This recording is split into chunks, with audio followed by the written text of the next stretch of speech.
I went from this to this in just 40 days. But before I get into that, let me tell you what went wrong in the first attempt. So there are three mistakes which basically costed me my attempt. Number one was choosing the wrong faculty. I just followed the herd and trusted everyone blindly and purchased lectures of the faculties which were the most famous, and I did not even try demo videos or any other faculty. I just blindly purchased them. Everyone has a different grasping ability and a different level of understanding. I should have tried 2 3 faculties, watched their demo videos to know what suits me the best, but I didn't, and it costed me really badly. Number two was poor planning between two exams. So the 1.5 day period which we have, I did not plan for it. I was of the thought that if I have done 2 or 3 revisions, the 1.5 day period would move smoothly, but I could not have been more wrong, because you are so tired. You've just come, you've given the exam, you do not have the physical mental capacity, nor do you have the time to sit and revise 100% of the concepts. I should have made a list, a priority, that these are the things which I feel that I need to revise and not just rely on any faculty or someone else's planner. And number three, my AFM paper was so bad. I was literally crying in the exam in the 3 hours. All I have done is I was just crying and trying to remember or write whatever. And because of that paper, after I came home, I cried so much. I lost confidence, I lost hope, I lost faith in myself, and I messed up the remaining papers. All because of one paper. And on 1st March, when the results were out, the results came around in the evening, and the minute I logged in and I saw that I had not even cleared a single group, a single paper with exemption, I was devastated. I literally felt like my life was over, and all my hard work, all my efforts, the last 5 years which I have put into this, everything was over. And the worst part was that I lost confidence in myself, that if I do anything else, I'm just going to fail, because no matter how many efforts I put, it's all just going to go waste, because I put in everything I had in me and still I did not clear. So that was even more hurtful than failing the exam. So I had 60 days from result, that is on 1st March to 2nd May, and in those 60 days I had to buckle myself up. I had to make a comeback to clear the exam, and I was not in the mental zone. I couldn't get out of my bed. I felt like I have hit rock bottom.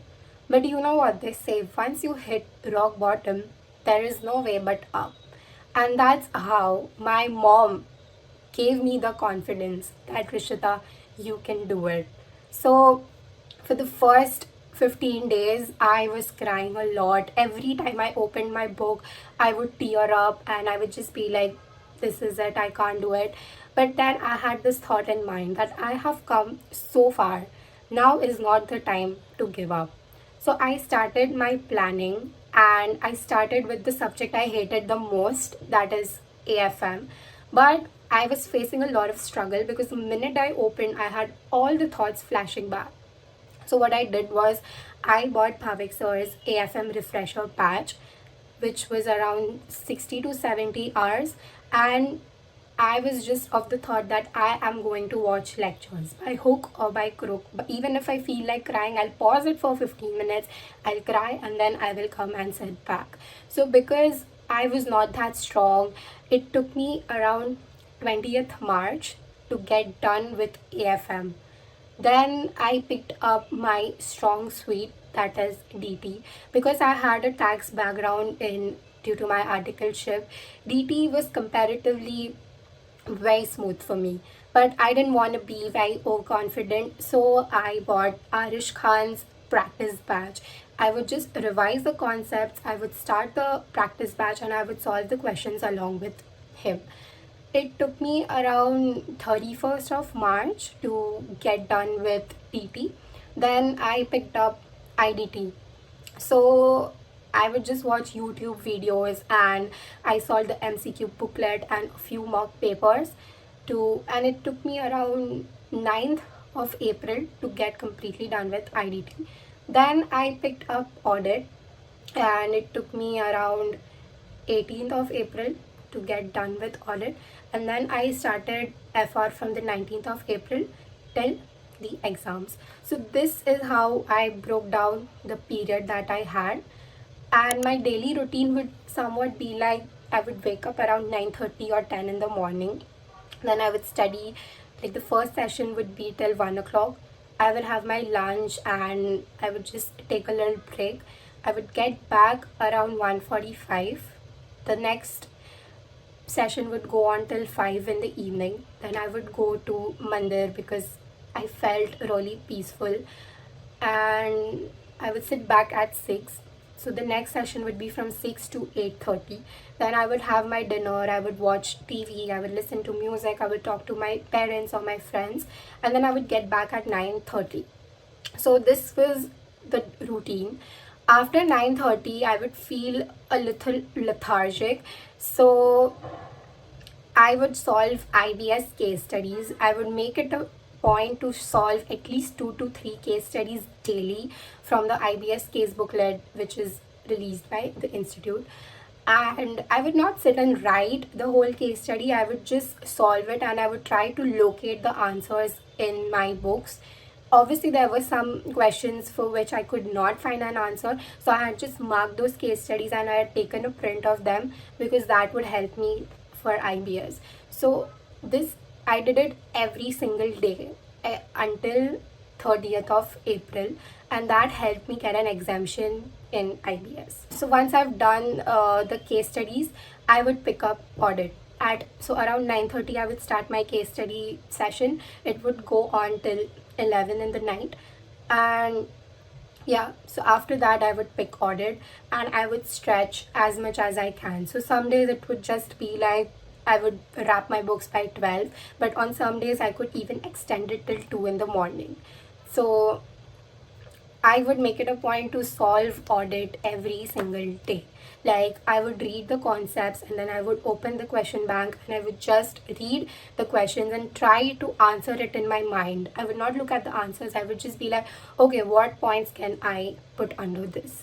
When I had picked audit, I would solve AFM questions because the whole day I've been doing audit. So you need a little bit of practical to balance it out. Things which helped me a lot during this period was solving chapter wise tests after every chapter is a cheat code, literally, because you've just revised the concepts and the theory or whatever, and immediately you're solving questions to know how much you've understood, what you've grasped. So it boosts your confidence and takes your understanding to a completely different level. Another thing was when I used to solve practical sums, I would listen to this frequency video. It would just cut out background noise for me and help me focus a lot while solving practical sums. So these, I don't know the scientific reasons behind these waves, but for me they helped a lot. And one small ritual which I would follow every single night was I just turn off the lights, I'd put my earphones in, and I would listen to this Saraswati mantra for as long as I wanted and until it felt good. Sometimes when I had my anxiety flaring up, I would listen to this video for 3 or 4 times, and I would just take God's name. So it practically helped me calm my nerves. Moving on to the biggest question, how did I tackle AFL? You don't. You just need to be calm and think of things in a structured way. So when I had my paper in Jan. When I saw the paper, I freaked out in the exam. And I was just crying for those 3 hours. And even the questions which I had practiced at home, which I knew, which were like at the tip of my tongue, I was not able to solve it because I was in a state of panic. So this time in May, I had decided no matter what the paper, I am going to not lose my calm. I'm going to keep my cool, and whatever it is, we're just gonna do it, right? So the minute I got the paper was completely out of the box. There was a whole buzz, and there were faculties who were saying that this is a CFA L2 paper, and where are these kinds of concepts in the book? And the paper was horrible. It was one of the worst paper in the history of ICAI. But all I knew was that I don't have to lose my cool. So I started thinking in a very, very structured way. First, I would look at the question and then I would try to figure it out from what chapter it is. Because trust me, this might sound like a very silly thing, but it's not. So once I figured it out, that for example it is from forex or valuation, let's say it's from the chapter valuation, then I would try to figure it out that what section is it from. Is it equity valuation? Is it bond valuation? So let's say it was from bond valuation, and then I would break it down further. If it is bond valuation, what is it? Is it bond refinancing? Is it measures of yield? Is it duration? Is it volatility? And then finally, whatever fits, I would just go write the concepts with the numbers which were given. So whenever a paper is difficult, there is always grace marking. But for the grace marking to be given, you need to write something, right? So I followed this structured thinking in the paper, and trust me, I cleared at dot 40. I mean, 100% they have given grace, but this approach helped me at least solve the paper, and one or two questions were there from the book. But the most important thing which everyone misses out is when a paper is bad, it is the theory which saves you. So a lot of students miss out or only focus on the 3 or 4 theory chapters which are given in the module. But in the paper, in May 2026 AFM paper, they had asked theory concepts from very unconventional chapters in MCQs, in like descriptive, and the theory was a savior. Trust me, the theory was a savior. A lot of students tend to miss out on this, but theory will always save you. So in Bhavik sir's AFM Shield, he has a whole section on theory which is asked in various MTPs, RTPs, past papers before the old syllabus, and that helps a lot. So that is how I tackled AFM. And trust me, on 18th June, so for the first time in history, they had announced the results in less than 36 days. So our IBS paper was on 12th of May and the results were on 18th June. And when I saw successful, so I was in Balsana, which is a religious tirth, and I was with my mom, and my phone buzzed and it said on some group that results are out, and my heart was pounding. I was so nervous. I had flashbacks in the moment. I was praying to God. I had tears in my eyes. I was so nervous, and I couldn't even log into it. And my mom called up my dad saying the results are out. Can you please check really quickly? And he sent it on the group. And while that image was downloading, my heart, I could feel my heart in my mouth. And the minute I saw successful, I cannot explain that feeling. I just cannot. And you feel like everything that you've been working for, you are capable, you did it, and there are no words. I had tears in my eyes, my mom had tears in her eyes, my dad had tears in his eyes, and we were just so happy, so thankful, so grateful that everything that I put in has sowed. So that what they say, whatever you reap, you sow. So I was the happiest, and this is one of the reasons why I am making this video, because someone out there needs to hear that failure is not the end of it. Like, I failed, but I got a back, and I came back stronger than ever. So, just don't give up, don't lose hope, and kill it. Few tips which I would love to share with y'all. Number one is focus on conceptual clarity. It does not matter how many questions you've solved or how many mocks you've written. As long as you do not have conceptual clarity, you will not be able to solve any twisted questions or any reverse calculation sums. You do not have to solve 500 questions. Instead, you can spend that time on understanding the concepts better, and then you can solve 30-40 questions and you will be in a much better position. You can use ChatGPT, you can upload your material and you can ask it to quiz you back, just to test how much you understand. I used to do this a lot in the form of MCQs, and it helped me understand a particular concept in much depth. Number two is stop watching your lectures or revision videos in 2x speed.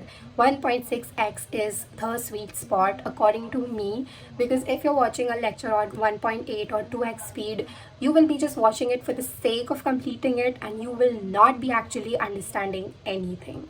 Next is, please make notes. Just fill up your book with sticky notes and everything, and do not write words, because when you look at it 30-40 days or 6 months down the line, you will not understand what those 2 or 3 words mean. You can write it in whatever language you are comfortable with, but just make notes.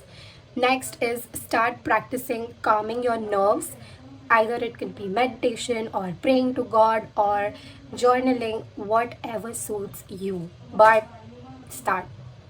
Next, please keep your body active, like any form of exercise or walking or just dancing or gym, but please do not sit the whole time at home, because trust me, you wake up, you look at the same environment, you are just stuck on your bed or your study table or your dining table, you are not having any movements, your body becomes lazy.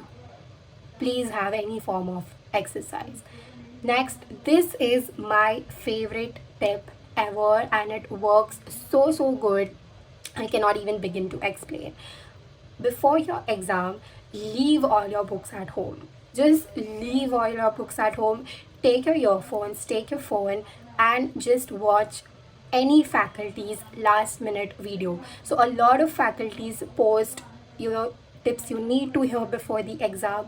Trust me, that will put you in a state of mind where you can solve any kind of paper, because you are calm. Like last minute you can read anything, you're not going to remember it.